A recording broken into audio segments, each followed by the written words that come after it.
Salut tout le monde, c'est Lou, j'espère que vous allez bien. Si vous aimez l'aventure et les dinosaures, eh bien voici la gamme V-Explorers, sortie en 2018. Vous êtes prêts pour d'incroyables histoires? Allez, on découvre ensemble les 6 boîtes de ce thème grâce à Vincent. On commence avec le set 9431 qui coûte 9,90€, le motard Explorer qui essaie de fuir un raptor. Dans la boîte 9430, on trouve un hélicoptère des Explorers et un ptéranodon au prix de 22,90€. La référence 9432 abrite un stégosaure et un véhicule des Explorers vendu à 27,90€. Le méchant braconnier essaie de capturer les Triceratops dans le set 9434 au prix de 34,90€. De terribles Deinonychus et un hydroglisseur, c'est le contenu de la boîte 9433 qui vaut 34,90€. Pour terminer le tyrannosaure et le temple ancien, voici le set 9429 pour 59,90€, ce qui nous fait un total d'environ 190€ pour l'ensemble du thème. On peut maintenant passer au montage et l'on commence tout naturellement par nos superbes ruines. Alors ce n'est pas tant une nouveauté que cela, car on a déjà vu ce bâtiment en 1998 dans le set 3015, le temple de la jungle. Grosse différence quand même, car ce temple avait un socle rocheux en plus, avec une trappe pour cacher des trésors. Dommage de ne plus avoir cette partie, cela participait au décor. À la place, on a une sorte d'échafaudage pour ranger toutes les affaires et l'équipement des Explorers, nos gentils aventuriers, qui se servent donc du temple pour établir leur camp de base. C'est sûr que vu les gros dinos qui se baladent dans le coin, tyrannosaure en tête, il vaut mieux être prudent et savoir bien se cacher. Allez, pendant que j'installe la poulie et que je termine le temple, je vais vous parler un peu de l'origine des Explorers. Comme je vous le disais plus tôt, ce thème est une fusion entre celui des aventuriers, que l'on connaît principalement pour ses cabanes, ses temples, ses jungles et ses animaux dangereux, et celui des dinosaures qui a connu 2 éditions, la première datant de 2006. D'ailleurs, tous les dinosaures disponibles dans cette gamme V-Explorers étaient déjà présents dans la première gamme dino de 2006, sauf le stégosaure, apparu dans celle de 2012. Et donc, plutôt que faire une simple nouvelle gamme d'aventuriers, Playmobil a choisi d'accentuer la narration en mettant plus en avant les personnages, comme on le voit sur les boîtes de ce thème, mais aussi dans les films sur YouTube. Les Explorers sont donc de gentils aventuriers qui affrontent les méchants bandits, comme celui de la boîte que je suis en train de monter. Et oui, parce que les bandits aussi sont bien équipés. Ils ont par exemple ici un véhicule qui leur permet de lancer un filet pour enlever les dinosaures. Un véhicule que je trouve amusant car il se construit grâce au système X. Mais les bandits ont aussi une cage pour piéger ce pauvre bébé Triceratops. Oui, c'est pour le bébé parce que vu la taille, c'est sûr que le gros ne rentre pas dedans. Mais que veulent-ils faire avec ces dinosaures? Ouvrir Jurassic Park? Bref, ils n'ont pas qu'un petit bolide, ils ont aussi un bateau, plus précisément un gros hydroglisseur équipé d'une grande cage pour capturer de plus grands dinosaures. Mais c'est une obsession la capture, dites donc. Après la traditionnelle petite séance d'autocollant, on peut continuer la construction tranquillement et là encore on retrouve quelques éléments s'assemblant façon System X. Comme quoi cette méthode d'assemblage n'a pas encore dit son dernier mot, et comme les dinos avec Playmobil, eh bien c'est toujours vivant. Allez, il fallait bien une ficelle pour pouvoir me narguer. Vous savez comme ça m'énerve toujours de faire ces petits nœuds. Enfin bref, je vous parlais de cette cage et comme vous le voyez, elle est plus grande et celle-ci est métallique contrairement à celle que l'on a construite tout à l'heure en bois. Enfin, ça reste du plastique, hein, c'est Playmobil quand même. Nouveau set, nouveau véhicule et nouveau dinosaure. Ici c'est la thématique volante puisqu'on a un hélico et un ptéranodon. Alors pas de bol pour moi, mais les pales de mon hélico étaient complètement tordues dans le set. Vous verrez tout à l'heure, ça lui donne un drôle de petit terminable, le pauvre. Sinon, j'aime bien l'arbre qu'on trouve dans cette boîte, ça me rappelle la magnifique végétation luxuriante qu'on trouve dans le thème dino de 2012. On avance et encore un autre dinosaure et encore un autre véhicule. Voici le stégosaure et une deuxième voiture, construite sur le même modèle que celle de tout à l'heure. Encore un peu de System X donc, mais l'aspect du bolide est tout de même différent, aussi bien dans la forme que dans la couleur. Et surtout pas de piège à filer, mais à la place une corde.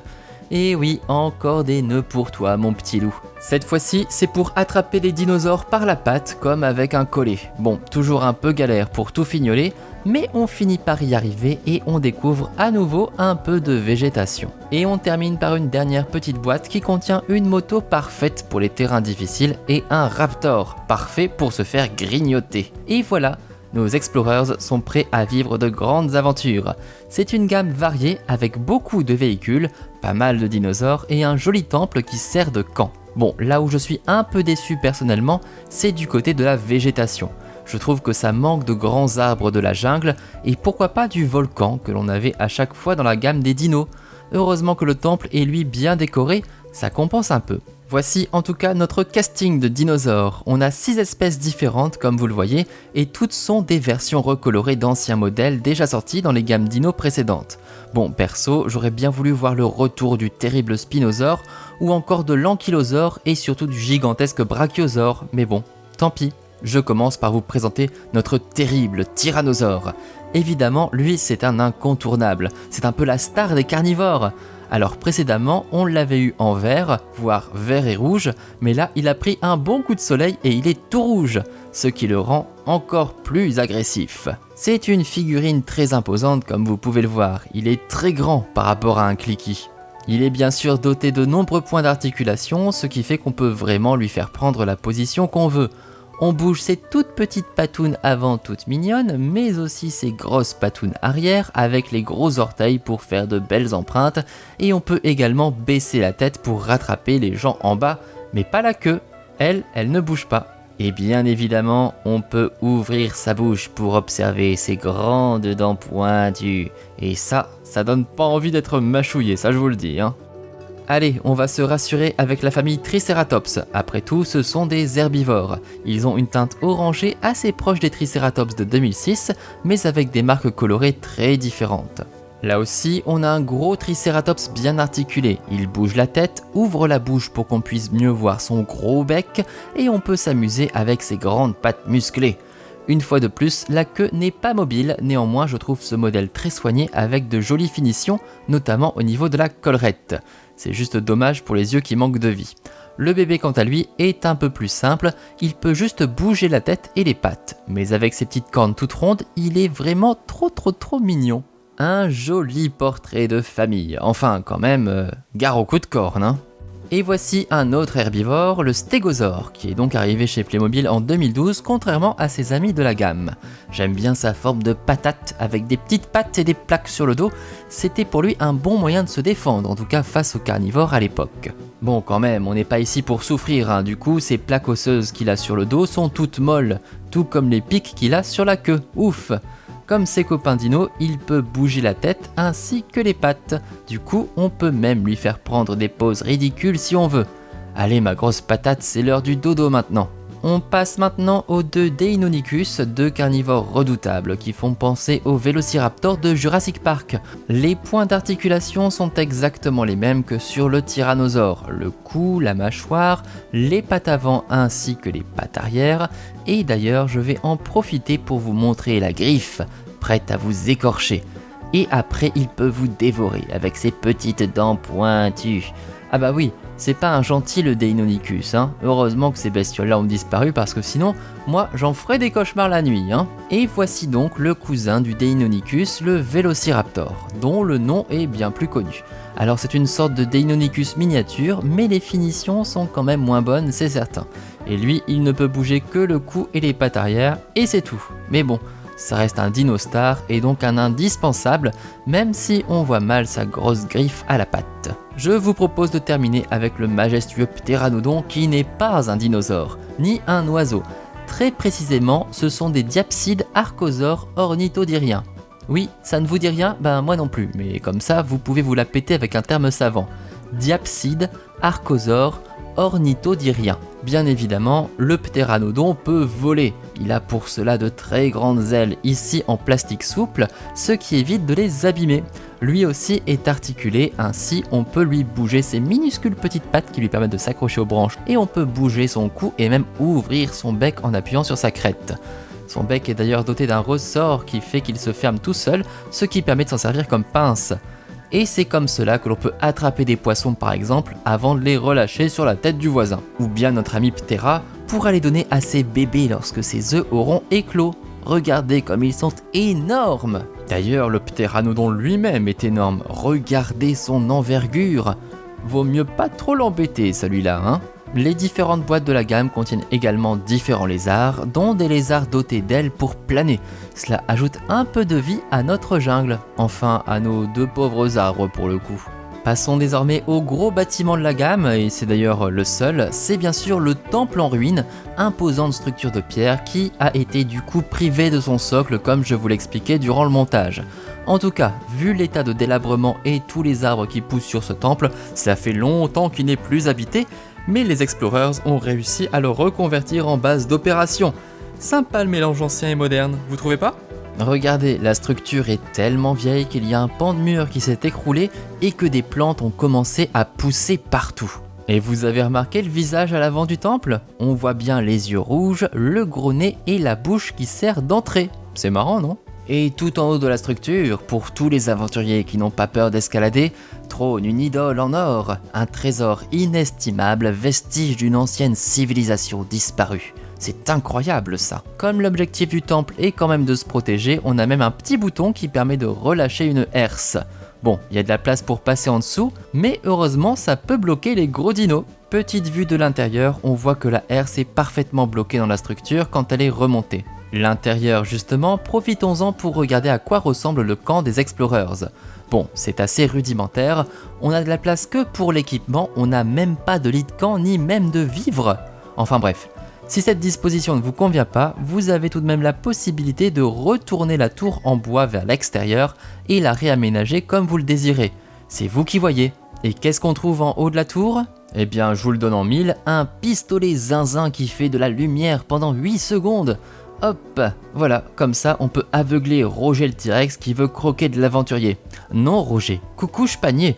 Pour une fois, pas besoin d'acheter des piles, l'accessoire est prêt à l'usage. Sur son socle, on peut le tourner comme on veut avant de tirer, histoire de bien viser les méchants dinos. Et c'est parti, un petit coup sur le bouton et on a 8 secondes de lumière. Et apparemment, Roger il doit pas trop aimer ça, hein. Et là, on va retrouver un grand classique de la gamme des aventuriers, la poulie. Ah, que serait une cabane des aventuriers sans une poulie ? Bon, je ne vais pas vous faire l'affront de vous expliquer le système, je pense que tout le monde sait à quoi ça sert. Et c'est vrai que c'est pratique pour transporter les accessoires des Explorers. Et justement, voici donc l'équipe des Explorers au grand complet, reconnaissable grâce à leurs uniformes dans les tons rouge et ocre. Dans le court-métrage, les rôles de certains personnages changent un peu, mais je trouve que c'est plus cohérent de les imaginer tous ensemble. Et ils ont la classe dans leur tenue, et en plus ils ont un joli border collie qui les accompagne. Toujours partir à l'aventure avec un fidèle compagnon canin. Les véhicules associés aux personnages adoptent eux aussi les tons rouge et ocre, ce qui permet de bien les distinguer. Bon, en revanche, côté camouflage, c'est pas forcément ça, donc on repassera. Voici donc mon hélicoptère qui a du plomb dans l'aile, ou plutôt dans la pale, comme je vous l'expliquais. Là, c'est vraiment pas de bol, la pièce a dû être tordue à cause du poids d'un élément dans la boîte. C'est rare, mais ça peut arriver. Je pense qu'en la chauffant, on peut essayer de la remettre, mais c'est une opération délicate. Et regardez comme ça tourne un peu n'importe comment. A noter la présence d'un petit anneau en haut de l'hélico pour l'accrocher si on le désire, pour recréer une scène par exemple. Pourquoi pas ? Notre hélicoptère est également équipé de missiles, un classique de chez Playmobil. On peut incliner le lanceur pour mieux viser et ensuite il suffit d'appuyer sur le bouton et paf, ça part. Dégâts assurés. Bon voilà, déjà que c'est un modèle d'hélico trop petit que je n'aime pas du tout, mais en plus avec les hélices tordues, il me fait vraiment pitié. Passons plutôt à notre voiturette que je trouve un peu plus intéressante déjà pour la forme très originale. C'est un petit véhicule avec une seule place et des roues de taille différente qu'on imagine parfaitement équipées pour rouler sur les terrains difficiles. Le long bras est articulé et peut vraiment être tourné dans tous les sens, ce qui permet d'attraper n'importe quoi, n'importe où. On n'a ensuite plus qu'à tirer sur la corde pour pouvoir poser le piège. Bon, c'est un peu radical, mais pourquoi pas. Voilà un peu comment ça se passe. On attrape la patte d'un dinosaure dans le collet, ensuite le piège se resserre et enfin on peut tirer. Allez Jean-Jacques, maintenant tu viens avec nous en discothèque, t'as plus le choix et en plus c'est soirée Mat Pocoraptor. Bon, sinon je tiens à vous rassurer, Maurice n'est pas coincé dans sa voiture, hein. C'est très facile de démonter le toit pour pouvoir installer une figurine sur le siège. On passe maintenant à Bah Jean-Michel, qu'est-ce que tu fous là-dessus? Allez, zou, dégage. Je disais donc, on passe maintenant à la moto, faite pour le tout-terrain comme vous pouvez le constater. C'est vraiment un joli modèle, j'aime bien ses couleurs et son style écaillé, c'est super stylé. Et puis on peut s'amuser avec les amortisseurs de la roue arrière. Hop là, hop là, hop là, hop là. Bref, c'est une belle reprise des motos de cross Playmobil que je suis content de retrouver dans cette gamme. Bien, maintenant qu'on a fait le tour des véhicules, on va jeter un œil à l'équipement de nos amis les Explorers. Ils ont tout ce dont les aventuriers aguerris ont besoin, un ordinateur bien sûr pour noter les fruits de leur découverte, un microscope et des tubes à essai pour des analyses, un GPS, des jumelles, un appareil photo et un fusil qu'on espère hypodermique. Coup d'œil sur la carte, on est censé ne pas voir grand chose à cause des marques rouges qui brouillent les images. Mais si on chauffe la carte, eh bien les marques disparaissent au fur et à mesure. J'aime bien ce genre de petite idée, c'est presque magique. Et qu'est-ce qui apparaît quand les traces rouges ne sont plus là? Un chemin. Bon, je ne sais pas où il mène, mais peut-être à un trésor. Regardez, je vais frotter un bon coup avec mon pouce bien chaud et là je peux vous dire qu'on va bien voir la carte. Allez hop, c'est bien là non? On voit bien hein? Bon, je vous rassure, dès que la carte refroidit, les marques reviennent. Et eux là, c'est qui? Bah ce sont les méchants. Là au moins c'est clair, on le voit à leur dégaine. Les sourcils froncés, de la barbe, des poils, ça c'est des attributs de méchants chez les Playmobil. Bah attendez 2 secondes, est-ce que ça veut dire que je suis moi-même un méchant Playmobil? Non mais c'est dingue ça. Bon sinon ils ont tous les trois le même collier avec une dent, de dino sûrement. Et eux aussi ils ont leur propre véhicule conçu pour pouvoir enlever les dinosaures. Ah ce sont vraiment de méchants méchants. Fait amusant, la voiture des braconniers est construite sur la même base que celle des Explorers, mais le châssis est différent et lui donne même un air plus agressif. Elle a en effet un petit look de véhicule blindé qui fait un peu froid dans le dos. Faut dire qu'un gris pareil avec des griffes bleues, c'est pas très chaleureux. En plus, à l'avant, on dirait presque une tête de mort, c'est dire. Mais ce qu'on remarque le plus, bien sûr, c'est ce gros canon rouge. On n'est pas là pour blaguer, je vous fais la démonstration juste après, mais avant, je vous montre qu'on peut retirer très facilement le toit de la voiture, là aussi pour installer le conducteur. Bon alors, comment ça marche cette histoire de filet? Bah c'est très simple, on appuie sur le bouton et sbif dans la tronche à Jean-Michel. Simple, basique, efficace. Ça va Jean-Mi, t'es pas trop sonné là-dessous? Pauvre bête. Et sinon, on a aussi des petits missiles à lancer dans le canon si on veut, bah tant qu'à faire. Le principe est le même, on arme le canon, on se prépare à tirer et puis on fait feu. Pouf, voilà, direct. On passe maintenant à notre hydroglisseur, le véhicule idéal pour se déplacer rapidement sur l'eau. Là aussi, toujours dans des teintes de gris et de bleu. Il y a une place pour le pilote à l'arrière, du coup je me demande quand même s'il voit bien devant lui quand il y a la cage, parce que la vue m'a l'air bien bouchée. Bon, c'est pas grave, c'est des méchants. A noter également la présence de trappes pour ranger des affaires, comme par exemple ce grappin qui passait par là, et qui peut être pratique par exemple pour accrocher le bateau à un arbre dans la jungle. Grappin qu'on peut accrocher en dessous de la grosse hélice qui sert à propulser l'hydroglisseur. Pour les virages, il suffit de faire tourner les volets et c'est parti mon kiki, on fonce sur l'eau. L'objectif principal de cet hydroglisseur est donc de transporter des dinosaures capturés dans la cage. Une cage vraiment très grande, alors vous ne pourrez pas y faire entrer le tyrannosaure ou le tricératops adulte bien sûr, mais les Deinonychus y sont retenus sans problème. Vous pouvez ensuite décrocher la rampe soit pour accéder à la terre ferme et décharger la cargaison, soit pour la relever encore plus haut par mesure de sécurité. Ah bah on sait jamais, par les temps qui courent, mieux vaut être prudent. A noter que l'on peut aussi se servir du plateau de la cage pour transporter les véhicules. C'est aussi une possibilité. Dernier détail et non des moindres, l'hydroglisseur comme bon nombre de bateaux Playmobil est compatible avec le moteur submersible. Et il flotte, bien évidemment. La cage, quant à elle, eh bien, on peut l'ouvrir pour libérer Charles-Henri, mais notez qu'elle est tout de même assez grande pour accueillir 2 spécimens à l'intérieur. Je vais vous manger! L'autre cage est bien plus rudimentaire puisqu'il s'agit d'un piège en bois déjà aperçu dans le set 9006 de la gamme Super 4 où une tribu alien veut justement capturer un petit T-Rex. Même principe ici, on fait entrer le pauvre petit Tricératops dans cette cage. Allez, on pousse un petit coup et on n'a plus qu'à rabattre la porte. Hop, attention à la queue, vous voyez, c'est tout juste en termes de dimension. On va finir avec un gadget super cool fourni dans la boîte principale de la gamme, le set 9429, une lampe UV qui permet de faire briller certains éléments spéciaux du set. Évidemment, il faut lui mettre une pile pour qu'elle fonctionne. Parmi les objets qui réagissent à cette lumière bleutée, il y a tout d'abord les cristaux rouges qui se cachent dans les yeux du temple. Ils prennent une lueur orange vive comme vous pouvez le remarquer. C'est amusant, non? Vous voyez la différence? Attention, beaucoup plus flippant maintenant. Les yeux du tyrannosaure eux aussi fonctionnent avec la lampe à UV. Et franchement là, ça fait carrément flipper, on se croirait vraiment dans le premier Jurassic Park. Regardez comme il a l'air menaçant quand on l'éclaire. Mais ce n'est pas tout, il y a cette étrange fresque que vous avez peut-être remarqué quand on a observé l'intérieur du temple. En fait, on peut percer son secret quand on l'éclaire. Alors moi ce que je comprends, c'est qu'il existe une plante qui rend complètement zinzin les tyrannosaures. Et cette plante, justement, eh bien on l'a dans le set.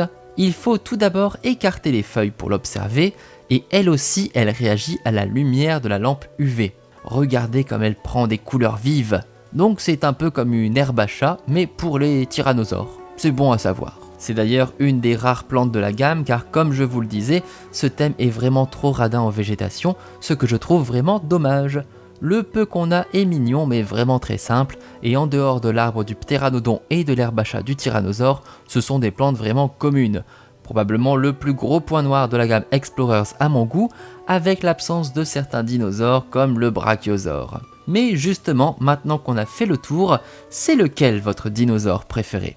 Moi, c'est le Triceratops. J'aime bien sa forme et sa couleur. N'hésitez pas à me dire ce que vous en pensez dans les commentaires.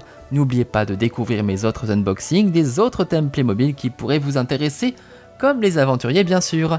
Tout ça, ça se trouve dans les playlists qui s'affichent à l'écran. Pour me soutenir et m'encourager à faire toujours plus de vidéos, pensez surtout au petit pouce bleu et partagez cet unboxing avec vos amis et sur vos réseaux sociaux. Et bien évidemment, pour être sûr de ne pas louper les prochaines vidéos, abonnez-vous vite.